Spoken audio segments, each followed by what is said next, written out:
yang mana asal usulnya adalah ini dari Oje atau Kakah Tudan, makanya ada diabadikan di Jalan Beringin 2 itu Jalan Kakah Tudan. Kakah Tudan ini mempunyai anak 2 orang, yaitu Ilen dan Boten. Kemudian Ilen bersuami Jarung atau disebut juga Kakah Lungsi, asal dari Tira, perbatasan Kalimantan Timur. Kemudian yang Botennya bersuami Tumbai atau Kakah Nyahir, itu asal dari Kanitraya di Teluk yang ada di Ajak. Kemudian Tumbai dan Boten ini punya putra.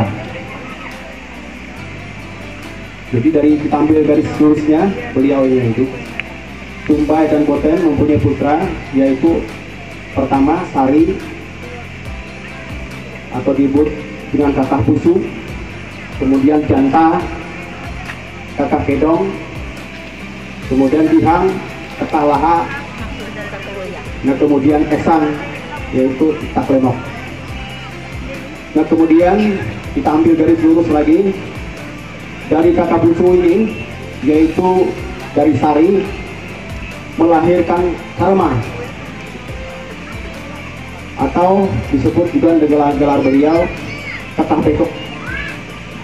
Beliau masih menganut agama Hindu Saharingan. Nah, sebagai catatan bahwa bukti tentang Kakah Bekok ini, kepalanya sampai sekarang masih ada disimpan kepada keturunan-keturunan yang ada di benang ini. Entah kepada siapa sekarang, itu bergantian dulu untuk memelihara kepala itu. Karena setiap ada kegiatan orang keluarga kita dari Hindu Saharingan biasanya dikeluarkan kepala itu. Yang mana beliau terkenal dengan Temanggung juga zaman Belanda dulu. Jadi Temanggung Tengkau namanya. Nah, tampil garis lurus lagi. Karma ini atau Kakah Bekok ini melahirkan apa yang kita lihat makamnya di depan ini, yaitu yang bernama Sura dan Malik.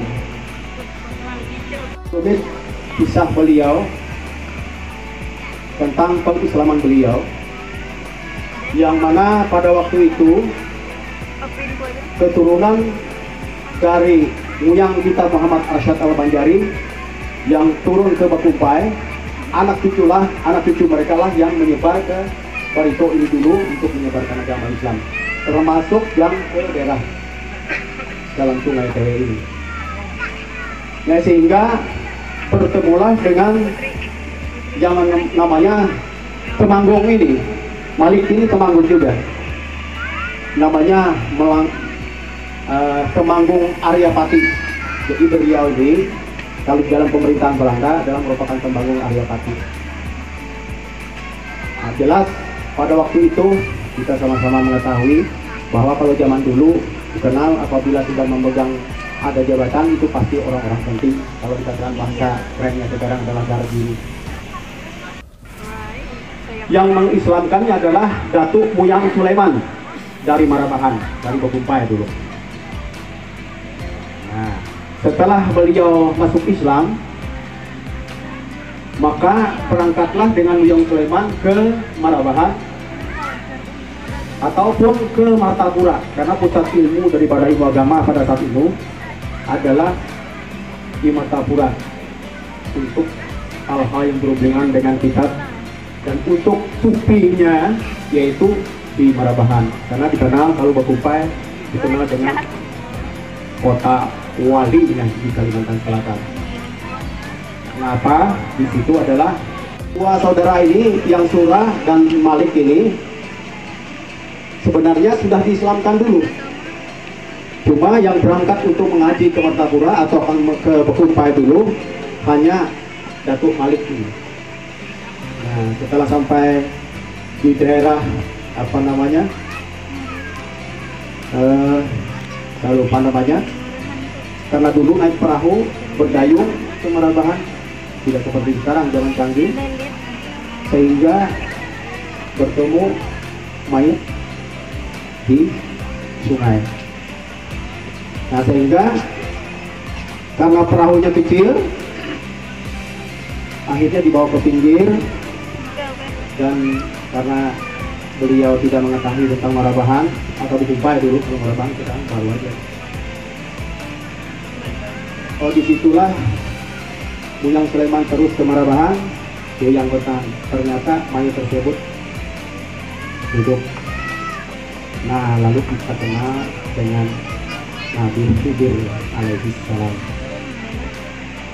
Nah, sebenarnya itu diketahui juga sekelumit tentang masalah kesucian, bahwa yang sekarang masih hidup menjaga rahmatnya, rahmat alamin ini ada empat nabi. Pertama Nabi Idris, kedua Nabi Isa, ketiga Nabi Ilyasa, dan kemudian Nabi Khidir alaihissalam. Jadi khusus untuk Nabi Khidir alaihissalam memberikan ilmu laduni kepada para wali-wali yang ada di daerah perairan. Dan kemudian Ilyasa adalah gurunya para sufi atau para wali yang berada di daerah padang pasir. Nah, termasuk beliau inilah yang berguru dengan Nabi Khidir alaihissalam, sehingga jadi sebagai seorang ahli zikir sampai beliau mendapat gelar wali. Dan kubur dimandikan. Nah, itu yang ada beritanya diislamkan tulangnya, tidak benar ya, hanya dimandikan kembali untuk dimakamkan kembali. Nah, itu yang kakaknya surah. Nah, itu berita. Nah, itulah sekelumit tentang kewalian beliau, yang mana wali dalam bahasa kesufian adalah wilayah. Jadi beliau memegang wilayah kegaiban dari Buntok sampai ke Hulu Belitung sampai masuk ke Sungai Tewe dekat perbatasan Kalimantan Timur. Itulah wilayah kewalian beliau di dalam ilmu kewalian. Yang perlu dan sangat perlu kita sampaikan pada saat ini, kalau hal-hal yang untuk berkewalian itu adalah orang-orang tertentu yang bisa mengetahui hal itu. Yang perlu adalah untuk sejarah beliau di dalam perjuangan melawan Belanda.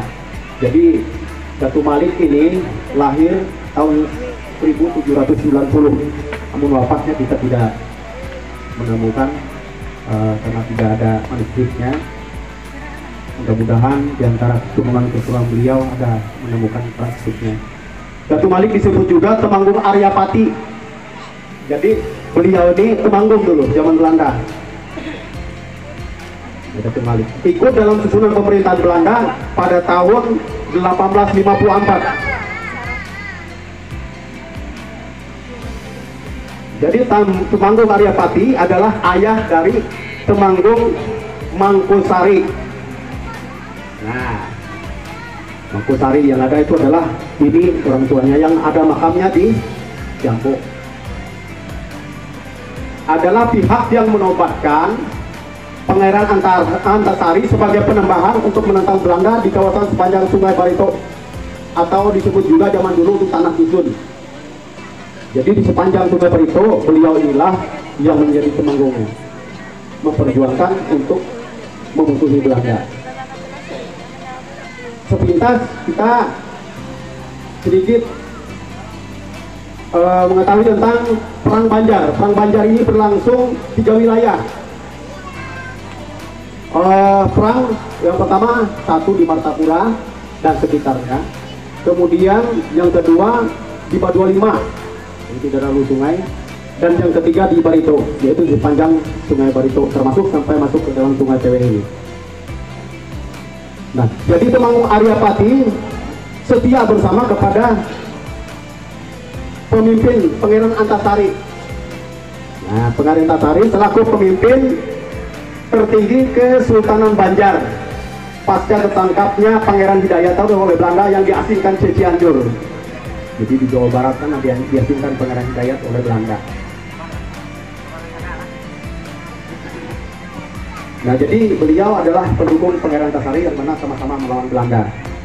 Bukti dari kesetiaan Temanggung Aryapati, Datuk Malik ini untuk bersama-sama berada di wilayah distrik Dusun yang merupakan wilayah perwujudannya. Jadi Temanggung Aryapati lah yang membawa Pangeran Antasari untuk masuk di dalam Sungai Tewe ini, sehingga beliau dimakamkan di Sampirang itu.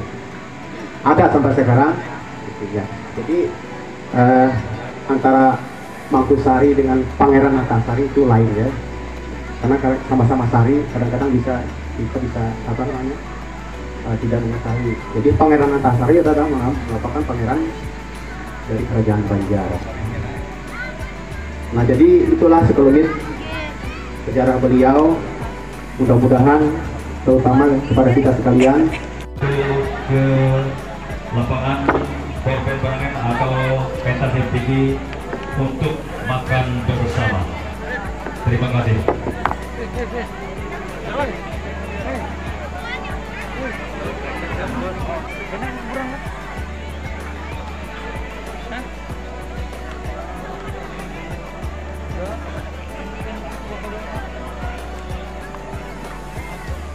Nama Ananda Ahmad Gunadi, kau persilahkan bergantian lah. Sekali lagi kepada bapak-bapak, ibu, saudari yang ingin berfoto.